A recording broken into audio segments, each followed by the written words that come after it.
This is the Republic of Estonia, a northern European nation and one of the 3 Baltic states. With a population of just over 1.3 million, Estonia is the European Union's 4th smallest country.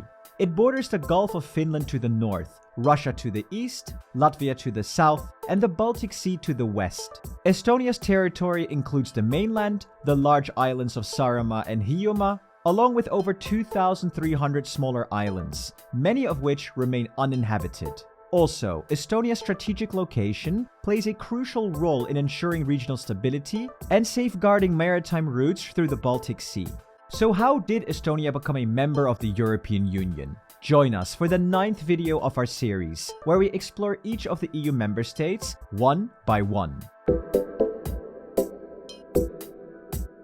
At the start of World War II, Estonia declared neutrality, but that didn't protect the country from occupation. In 1940, Estonia was occupied by the Soviet Union, following the Nazi-Soviet Pact. A year later, however, during Germany's Operation Barbarossa, Nazi forces took control of Estonia from 1941 to 1944. As the war turned, the Soviet Union reoccupied Estonia in 1944, leading to nearly 5 decades of Soviet rule. During this time, Soviet military bases took up around 5% of the country's land, with as many as 120,000 Soviet troops stationed there. Estonia regained its independence on August 20th, 1991, as the Soviet Union collapsed. It quickly embraced democracy and reforms, signing the Europe Association Agreement in 1995 and beginning EU accession talks in 1998. Estonia officially became a member of the European Union in 2004, part of the largest expansion in EU history. It later joined the Schengen area in 2007 and adopted the euro in 2011, further strengthening its ties with the EU. Just 2 months before its EU membership, Estonia also joined NATO, securing its place within Europe's security framework. Today, Estonia plays an important role in the EU, especially in areas like digital innovation and regional stability. Now let's take a look at the Estonian economy. In 2024, Estonia's nominal GDP surpassed 43 billion euros, making it one of the smallest economies in the EU. However, with a nominal GDP per capita of almost 32,000 euros, Estonia ranks 16th, ahead of Czechia and Portugal, but trailing Slovenia and Spain.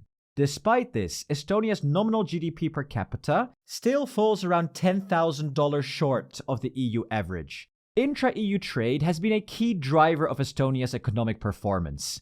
In fact, 66% of Estonia's exports go to EU member states, with Finland, Sweden, and Latvia as the top destinations. Outside of the EU, the United States receives 8% of Estonia's exports, while 6% go to Russia. On the import side, 75% of Estonia's goods come from EU countries once again, with Finland supplying 13%, Germany and Latvia each contributing 10%, and Lithuania providing 9%. Outside the EU, Russia accounts for 8% of Estonia's imports, and China supplies 5%. Most notably, Estonia is a pioneer in e-services and mobile-based services. For instance, Estonia was the first country in the world to introduce online voting for national elections, with over 50% of votes cast online in the most recent election. This digitalization, along with other economic strengths, positions Estonia as a model for the 21st century economy. In terms of politics, the Republic of Estonia is a parliamentary republic, as its name suggests.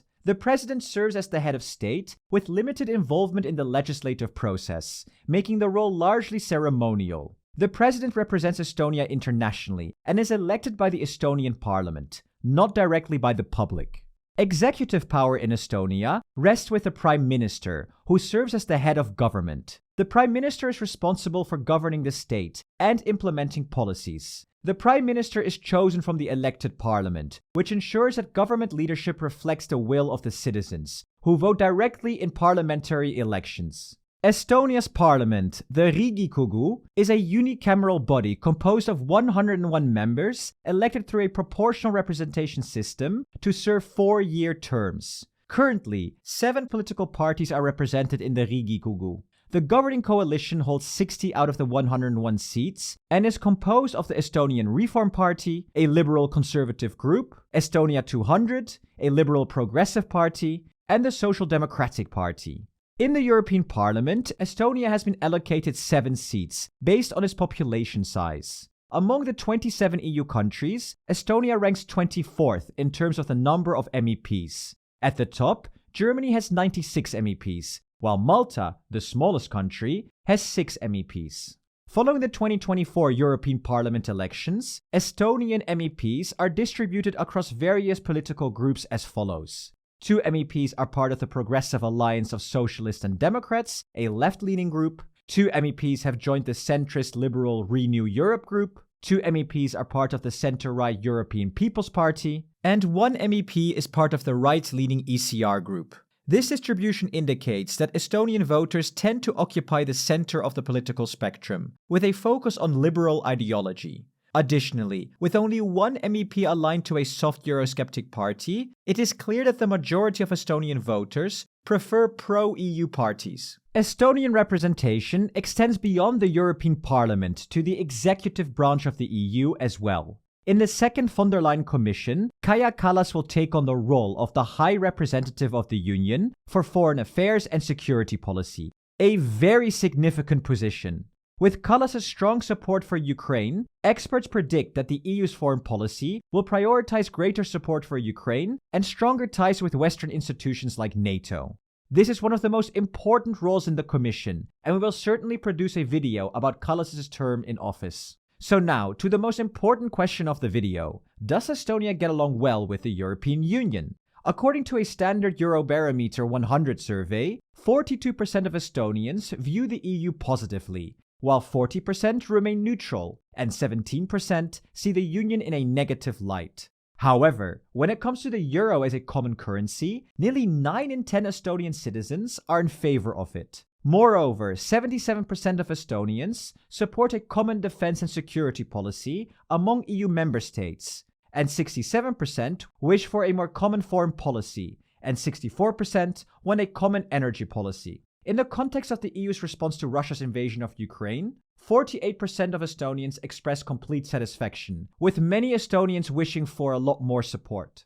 Estonia's geopolitical position plays a key role in shaping its view of the EU. Given its proximity to Russia, security is a significant concern for many Estonians. As a result, there is a strong support for a more unified EU stance on security and foreign policy, as well as reducing energy dependence on Russia. But what are your thoughts on Estonia's role in the EU? Estonian viewers, we would love to hear from you in the comments. And a big thank you to our contributors in this video. And if you like the video, don't forget to subscribe, and for more support, consider joining our Patreon community. See you in the next video.